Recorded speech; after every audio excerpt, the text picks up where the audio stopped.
ऐसा है कि जो हमारा ये एक्सपीरियंस है वो हम सबकी एक्सपीरियंस शायद अलग अलग जगह से हम आए हैं, लेकिन आए तो हम एए के अंदर हैं। और ये एक सबसे बड़ी बात है कि हमको इस किलर डिजीज से राहत मिली है। अब पहले ही जब मुझे पता चला था कि ये डिजीज है, मुझे इंटेलेक्चुअली मालूम था कि देखिए ऐसी चीज है जो कई लोगों को होती है, जो औरों को जो जो और लोग पीते हैं उनको इस तरह से ये अफेक्ट नहीं करती है अल्कोहल। ये तो मुझे मालूम था क्योंकि मेरी फैमिली में भरपूर बहुत सारे अल्कोहलिक्स थे जिनको मैंने एक्शन पे देखा था बचपन से ही। और मुझे बड़ी उससे घिन आती थी कि जिस तरह से वो लोग पी के फिर बिहेव करने लग जाते थे। मुझे लगता था कि ऐसे तो वो ना ये बिल्कुल इंसान से गिरे, मतलब इंसानियत ही नहीं है इनमें, बिल्कुल ही गिरे हुए लोग हैं। इस तरह से मैं उनको जज करती थी बचपन से। और फिर कभी ऐसे एहसास नहीं हुआ था कि ये डिजीज ऐसी है कि किसी को भी हो सकती है। ये ऐसी डिजीज है जो ये नहीं देखती है कि किस स्टेटस से कोई है, कि किस उम्र का है, कि किस जेंडर क्या है, कि क्या है। ये डिजीज ऐसी है कि किसी को भी हो सकती है, जैसे कि कोई और डिजीज भी अगर आप देखें तो कोई भी ऐसी डिजीज जैसे डायबिटीज है, कुछ ऐसी है, तो ये किसी को भी हो सकती है। मेरे फैमिली में मुझे लगता है कि ये था। और जैसे कहते हैं कि कुछ डिजीजेस ऐसे हैं कि जिस जिस फैमिली में हो उसमें जो उसके मेंबर्स हैं उनको थोड़ा ख्याल रखना चाहिए कि ये हो सकता है। तो मुझे बड़े होते हुए तो बहुत ही एक तरह से डिसफंक्शनल फैमिली से कहेंगे आप, कि मैंने देखा था कि कई लोगों को ये प्रॉब्लम है लेकिन कोई हेल्प मांगता नहीं था। उसी तरह से कुछ लोग तो मेरे सामने ही मर गए जिनको ये था, काफी यंग उम्र में मरे। और देखते देखते मुझे लगा कि ये धीरे धीरे मेरे ऊपर हावी हो गई है, ये लत जो लग गई है। अब इससे ये होता था कि मैं जब पीती थी तो मेरे को कोई कंट्रोल नहीं होता था कि कितना पीना है, कहाँ तक मैं पीऊँ। और अगर कंट्रोल भी करना चाहती थी तो ऐसे लगता था कि मुझे बांध दिया है, और दूसरे दिन मैं उसको फिर पीती थी तो उसको मेकअप कर लेती थी कि जो मैंने पहले दिन नहीं लिया। और कई ऐसे दिन थे कि मैं नहीं पीती थी लेकिन ख्याल रहता था हमेशा। तो वो हमें बाद में आके पता चला कि ये तीन जगह पे ये चीज है ये फिजिकल एलर्जी है, मेंटल ऑब्सेशन है, और स्पिरिचुअल बैंक्रप्सी है इसमें। तो जब मैं इन कमरों में आई ए में, तो तब मैं काफी मेरी उम्र हो चुकी थी, मैं लेट फोर्टीज में थी। मुझे लगता था कि इसके लिए कुछ इलाज है कि नहीं ये मुझे कभी पता नहीं था। मैंने अपने आप ट्राई किया था छोड़ने के लिए, और किया भी था, एक साल तक छोड़ दिया हुआ था। और मुझे लगा उस साल के बाद कि बस अब तो मुझे अल्कोहलिज्म की डिजीज हो ही नहीं सकती क्योंकि मैंने छोड़ दिया है, लेकिन एक साल तक। लेकिन जैसे ही वो साल खत्म हुआ और मैंने फिर से पीना शुरू किया तो एक हफ्ते में मैं उसी जगह पहुंच गई थी कि जहां मैंने छोड़ा था। और इस तरह से मेरी जो लाइफ थी वो बहुत ही अनमैनेजेबल हो गई थी। बच्चे कैसे बड़े हो गए, और मेरे हस्बैंड क्यों मेरे साथ रहे बेचारे, टिके मेरे साथ, ये मुझे आज तक, मैं ग्रेटफुल बहुत हूँ। लेकिन अगर मैं उनकी जगह होती तो मैं सर्टनली शायद छोड़ के चली भी जाती। लेकिन बड़ी कृपा है हम पे, और हम अल्कोहलिक्स पे, कि ऐसे ऐसे हमारे साथ फैमिली मेंबर्स हैं जो मुड़ के हमारे साथ ही हो जाते हैं, जो हमारा उनको उनका सपोर्ट हमारे साथ रहता है। जब मैं आई तो मुझे ये बिल्कुल ही मुझे लगता था कि मैं अपने आप की नजरों पे बिल्कुल ही गिर चुकी थी। इसलिए कि मैं वो नहीं थी कि जो मैं अपने आप को समझती थी। मुझे ना तो किसी से कोई मतलब था। मैं selfish, self centred, completely self absorb थी, कि मुझे दाएं बाएं देखने का वही क्षमता ही नहीं रही थी मेरे में।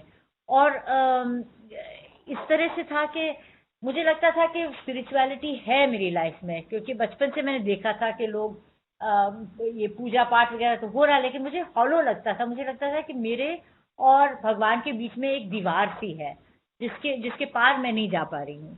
तो ये सब जो था, ये अल्कोहलिज्म जो है उसकी वजह से था। वो मुझे बाद में कमरों में आने के बाद मालूम पड़ा। अब जब मैं इस कमरों में आई तो उस वक्त मुझे मालूम था कि किस तरह से मुझे हेल्प मांगनी है। कोई एक और लेडी मेंबर थी जिसको मैं जानती थी। और मैंने उनको रीच आउट किया, उनको फ़ोन किया और मैंने कहा देखो मुझे लगता है कि मैं अकेले ये चीज़ नहीं छोड़ पाऊंगी, आप मुझे हेल्प करें। तो वो मुझे कमरों में ले आई। मुझे अभी भी याद है कि मसीगढ़ में हमारी एक मीटिंग होती थी दिल्ली में, और वहाँ पे सारे शायद इक्का दुक्का लेडीज होंगी, लेकिन हम दोनों आए और वहाँ पे जिस तरह से उन्होंने शेयरिंग्स की, मुझे लगा अरे ये तो बहुत ही अद्भुत बात है, क्योंकि ना तो ये लोग मेरे जैसे हैं, ना ही इनकी कोई मेरे से कोई कॉमनैलिटी है, लेकिन जो ये शेयर कर रहे हैं, जो अंदर की इनकी जो एक्सपीरियंस है वो मेरे अंदर की एक्सपीरियंस है। बाहर से तो देखो तो कोई भी हमारे बीच में कुछ कॉमनैलिटी नहीं थी, लेकिन जो उनके अंदर से आवाज निकल रही थी और जो मेरे अंदर दबी हुई सी आवाज थी, वो एक ही आवाज थी। और इस चीज को देख के मैं बिल्कुल ही, ये मुझे चमत्कार लगा कि ये किस तरह से हो सकता है, कैसे हो सकता है कि ये लोग मुझे समझ पाते, क्योंकि अल्कोहलिक जो है वो आइसोलेट हो चुका होता है, उसको कोई ना कोई समझता है। और अगर वो समझने की भी कोशिश करते हैं फैमिली मेंबर्स, तो बार बार वो अल्कोहलिक ही ऐसी हरकतें करता है कि वो तंग आके लोग उसको छोड़ देते हैं, उसको झेल नहीं पाते हैं। और इसकी वजह से वो धीरे धीरे बिल्कुल ही आइसोलेट होता है। वो एक मैं एक अपने फिक्टिशियस एक ऐसे ही ड्रीम वर्ल्ड में रह रही थी, जिसमें कोई ऐसी रियलिटी तो थी ही नहीं। और उस ग्लास को लेके, उस बॉटल को लेके, और बस उसके अलावा कुछ था ही नहीं। ना मेरे बच्चों की फीलिंग्स के बारे में मुझे कोई वाकई एहसास। जब मैं कभी कभी सोबर हो जाती थी, क्योंकि इन सालों में कुछ दिन अगर सोब्राइटी रहती भी थी, तो उसका जो मेंटल जो इंसैनिटी थी, जो अल्कोहलिज्म के साथ होती है, वो वो तो नहीं छोड़ती है ना, अनलेस प्रोग्राम में आ जाए हम, अनलेस कोई जरिए हमको मिल जाए कि हम उस चीज को, उसके ऊपर हम काम करना शुरू करें। तो जब मैं यहाँ आई मीटिंग में, तो पहली बार जब मैंने कहा कि मैं, मेरा नाम ज्योति है और मैं एक शराबी हूँ, एक तो वो शर्म जो है, जो शायद लेडी अल्कोहलिक्स को हमेशा औरतों को दूर रखती हैं ए कमरों से। हमें ये मालूम है कि हम लोगों को पता है कि हमें प्रॉब्लम है, हम गिरते पड़ते हैं, हम कुछ ऐसी हरकतें करते हैं, और शर्म, गिल्ट, शेम, इससे हम घिरे रहते हैं। लेकिन जब कमरों में आना होता है तो हमें बाहर निकलना होता है घर से, और हमें एक कमरे में आना है जहाँ पे और लोग होते हैं, जहाँ पे कई मेल मेंबर्स भी होते हैं कहीं।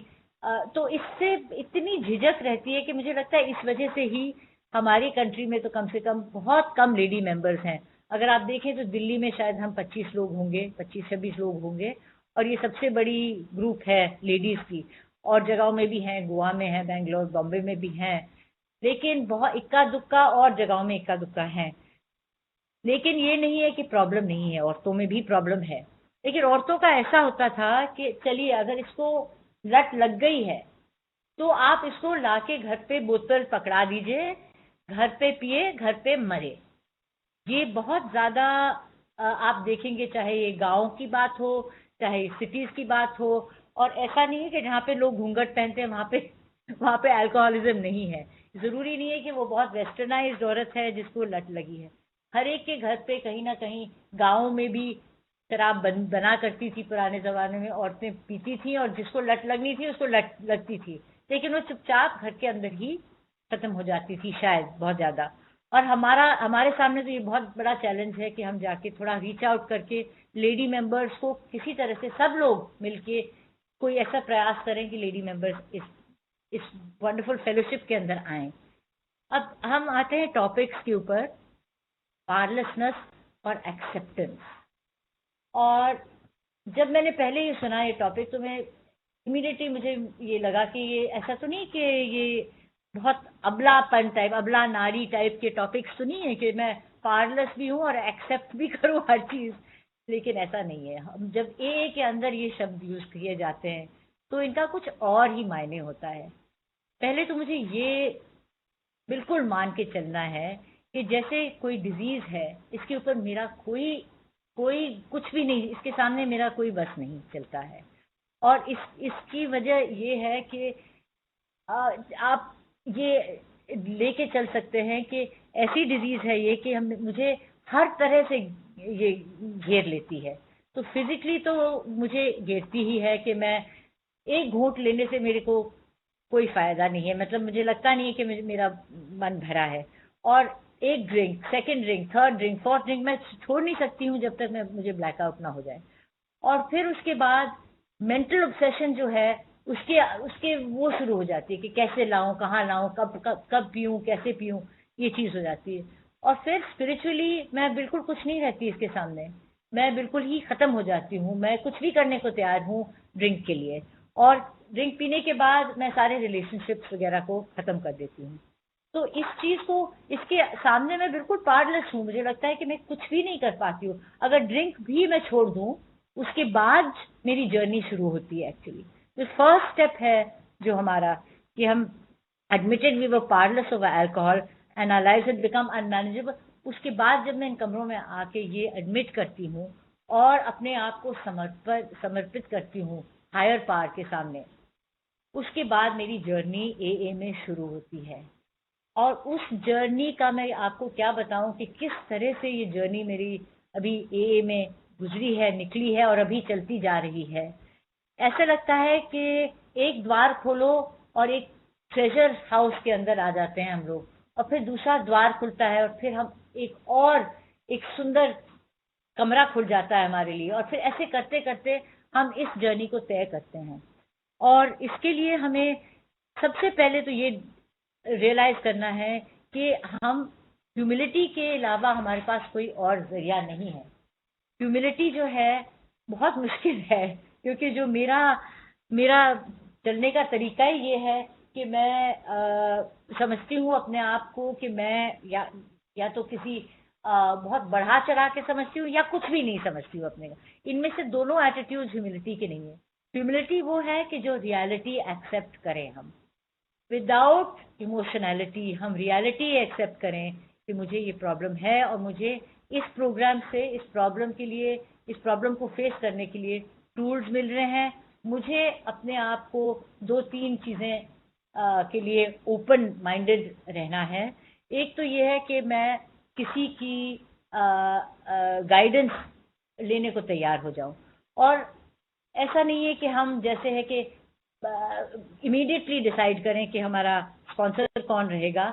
हमें ये डिसाइड करना चाहिए थोड़े दिन के बाद, जब हम लोगों की शेयरिंग सुन लेते हैं कि इस पावरलेस स्टेट में मैं किसके ऊपर अपना भरोसा रखूं, जिसको मुझे लगता है कि जो मुझे इस चीज में गाइड कर सके, उसके ऊपर मैं अपना भरोसा रख सकती हूँ और उसको उनको कह सकती हूँ कि आप मुझे इसमें हेल्प करें, इसको मुझे एक्सप्लेन करें। और दूसरी चीज ऑफ कोर्स जो है वो मीटिंग्स बहुत पावरफुल जगह है।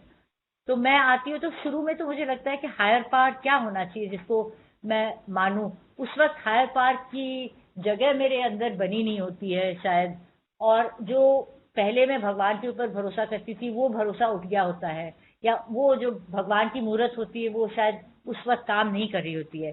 तो मुझे जो जिसको देखना होता है वो कलेक्टिव जो है हमारी पावर, वो देखनी होती है, और वो मीटिंग्स के थ्रू मुझे फेलोशिप में मिल जाती है। और फिर एक बहुत बड़ी चीज है जो मेरे पावरलेसनेस को हेल्प करती है, वो है सर्विस।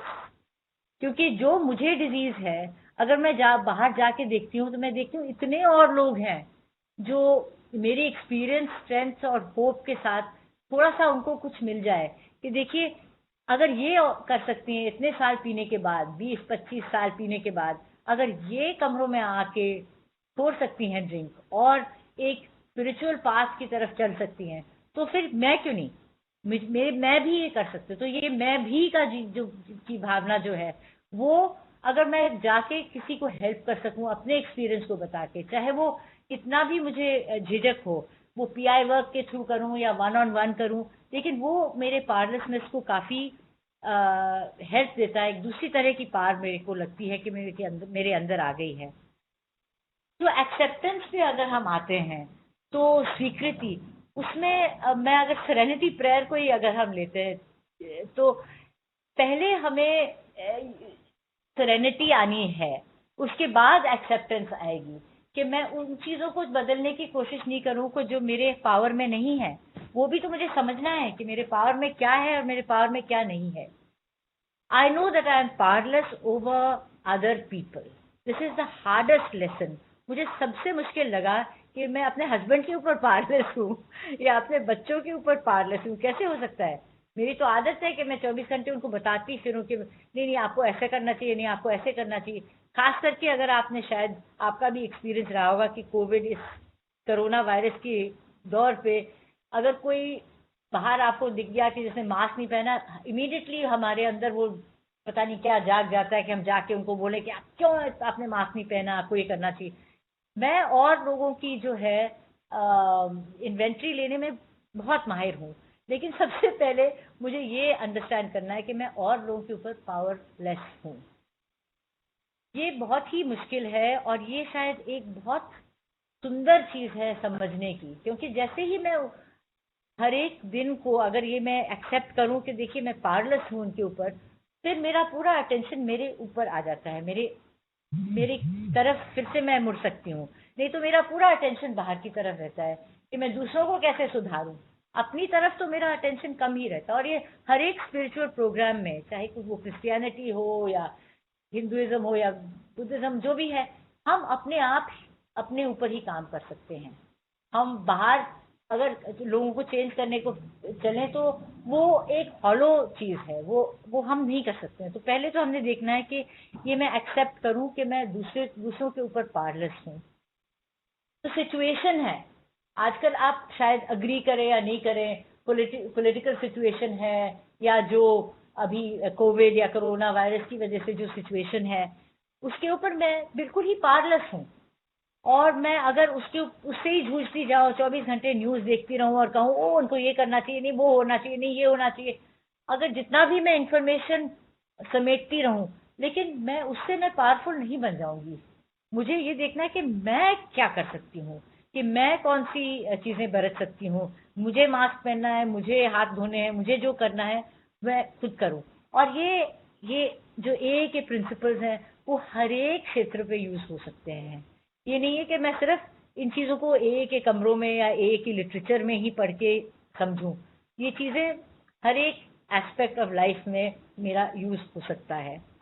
और मुझे लगता है कि अगर हम पूरे पूरे ए के जो स्टेप्स हैं उसमें लेके देखें, तो जो पावरलेसनेस फर्स्ट स्टेप पे है, वो सेकंड और थर्ड स्टेप में भी हम उसी चीज को दोहराते हैं कि हमने अपने पावरलेसनेस को पहले स्वीकार किया, उसके बाद हमने इस अपना जो है अपनी लाइफ का जो की डोर है वो किसी हायर पावर के हाथ में दे दी। अब वो हायर पावर हमारे अपने कंसेप्शन से है। ये बहुत रेवोल्यूशनरी चीज शायद हमारे फाउंडर्स ने कहा कि आप इस रिलीजन को या उस बिलीफ को जरूरी नहीं है कि आप एक्सेप्ट करें, आप अपना ही हायर पावर अपनी इमेजिनेशन से, अपनी बिलीफ से, अपनी एक्सपीरियंस से उस हायर पावर को एक आकार दें। और उस हायर पावर, चाहे वो मैं ही हूँ, मेरे अंदर जो इनर स्ट्रेंथ है उसी को मैं हायर पावर कहूँ, या किसी बाहर के की बिलीफ को स्ट्रेंथन करूँ अपने अपने ए के हायर पावर के बिलीफ के थ्रू, लेकिन वो उसके हाथ में मैं डोर दे देती हूँ। फिर जो हम फोर्थ स्टेप में आते हैं, तो जब हम अ, अपना फोर्थ और फिफ्थ स्टेप करते हैं तो उसमें भी बहुत ज्यादा करेज चाहिए।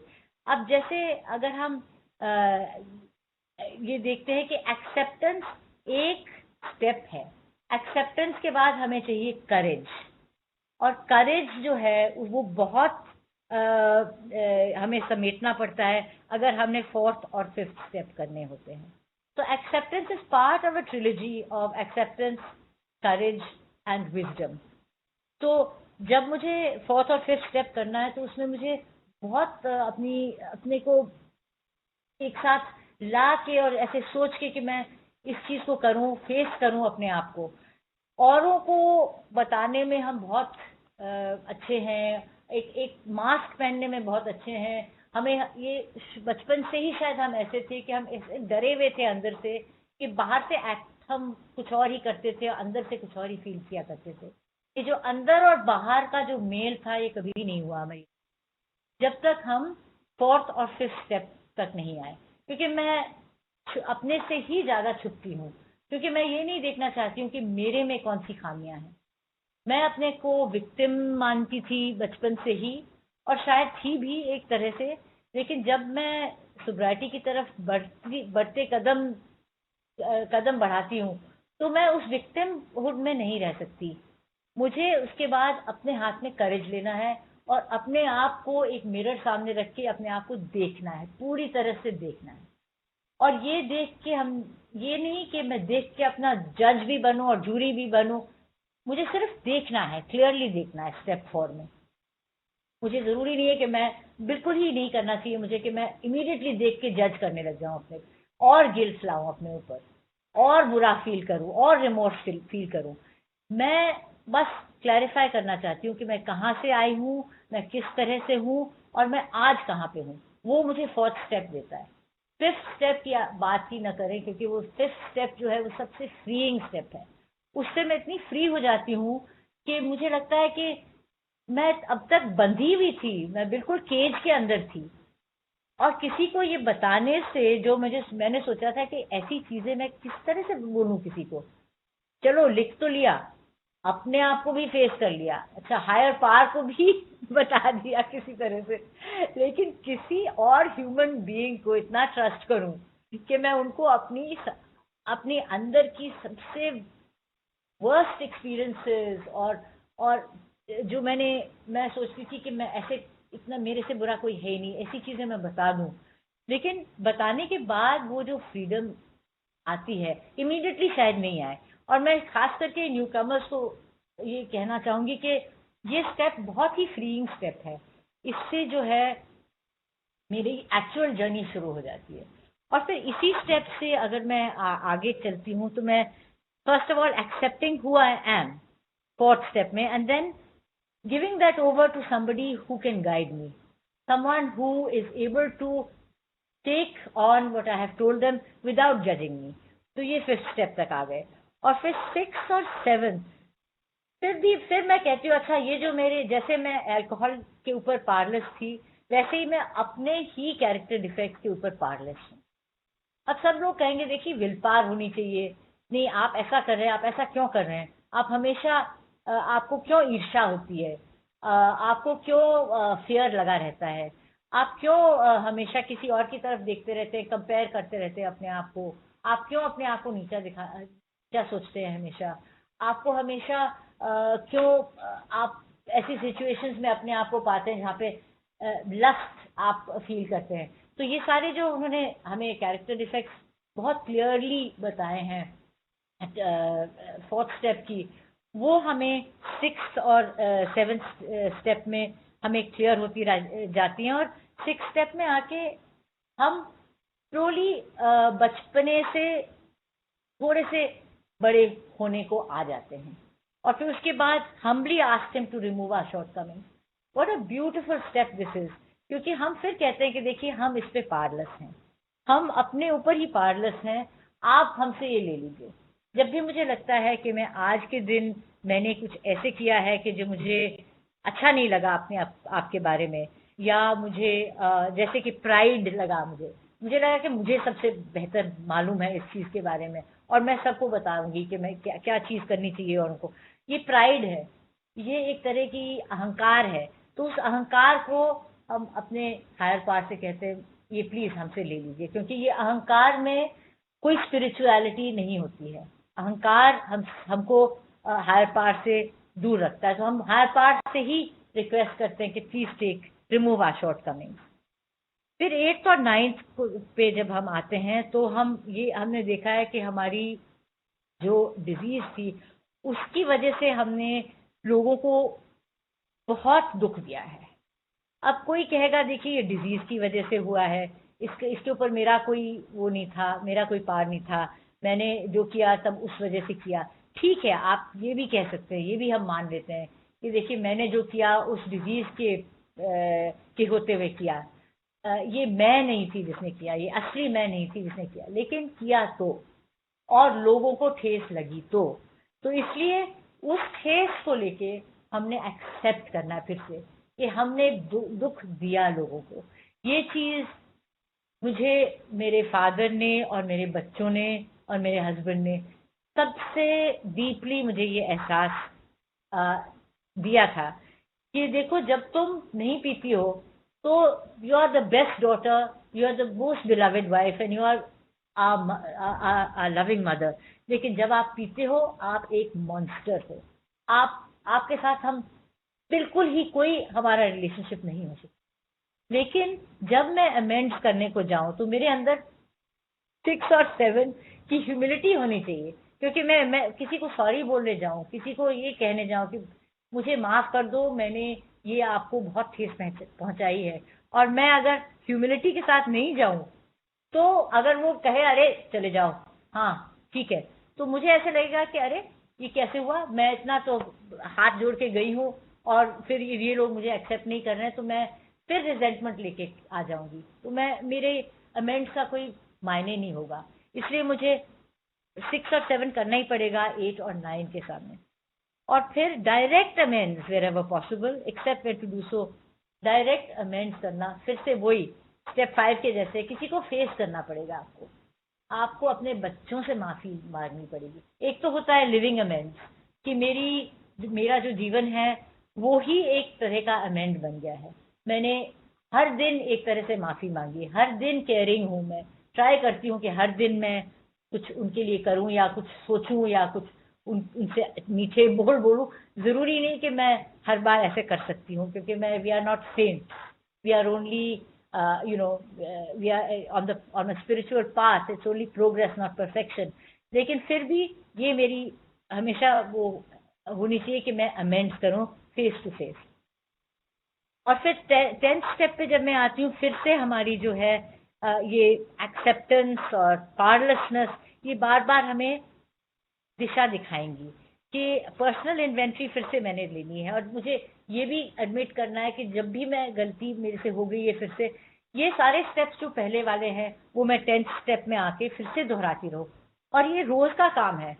ऐसा लगता है कि बहुत ज्यादा काम है, लेकिन धीरे धीरे ये चीजें हमारे अंदर आती रहती है और हमें इमीडिएटली एक इंट्यूशन आ जाती है कि जो इंस्टिंक्ट्स हैं, पहले तो हम कहते थे कि इंस्टिंक्ट्स पे चलते हैं हम, हमारी instincts for security, instincts for status, instincts for sex, ये 3 चीजें हमें गाइड करती थी। और गाइड क्या करती थी, हमें बिल्कुल ही गलत रास्ते पे ले जाती थी।